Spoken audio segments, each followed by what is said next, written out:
Bonjour à tous. Aujourd'hui, courage dans le Seigneur, car ce n'est pas un esprit de timidité que Dieu nous a donné. Au contraire, son esprit nous remplit de force, d'amour et de sagesse. 2 Timothée 1, verset 7. Revêtez-vous de l'armure du Seigneur. L'opposition viendra. L'incrédulité se manifestera parmi ceux qui n'encouragent ni la foi ni l'espérance. Lorsque vous ne savez où donner de la tête, remettez tout entre les mains de Dieu. Ranimez en votre cœur la foi qui travaille par l'amour et qui purifie l'âme. Quelque part, le Seigneur vous réserve une tâche, mais où que ce champ soit situé, que l'œuvre de votre consécration ne soit pas incomplète. Efforcez-vous avec zèle de glorifier Dieu qui a donné son Fils unique pour vous sauver.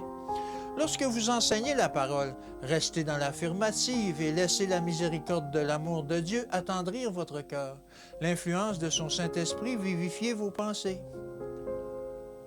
Soyez de bon courage dans le Seigneur. Le moment est venu de prier, de croire, d'accomplir une œuvre zélée devant l'Église par laquelle on peut acquérir une éducation supérieure et qui est le moyen dont se sert le Saint-Esprit pour vous donner la vie.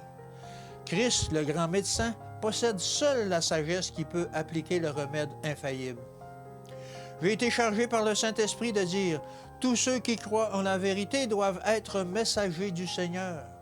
En tant que disciples, ils doivent constamment apprendre du Christ, comment rehausser leurs pensées, accroître leur espérance et acquérir les conceptions les plus élevées de son excellence et de sa grâce, afin que le don de son Saint-Esprit puisse compenser les pertes de sa présence personnelle. C'est ce que le Sauveur cherche à bien faire comprendre à ses disciples. Que l'on prie avec davantage de zèle en recherchant le Seigneur, car quiconque demande reçoit, dit le Christ. Celui qui cherche trouve, et l'on ouvre à celui qui frappe. Luc 11 au verset 10.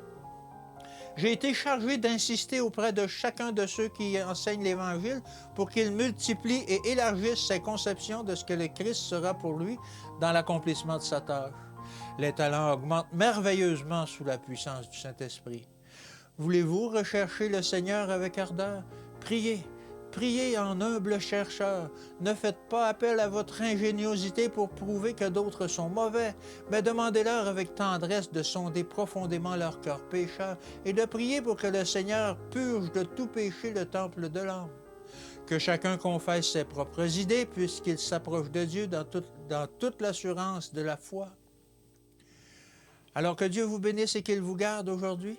Et je vous dis à demain.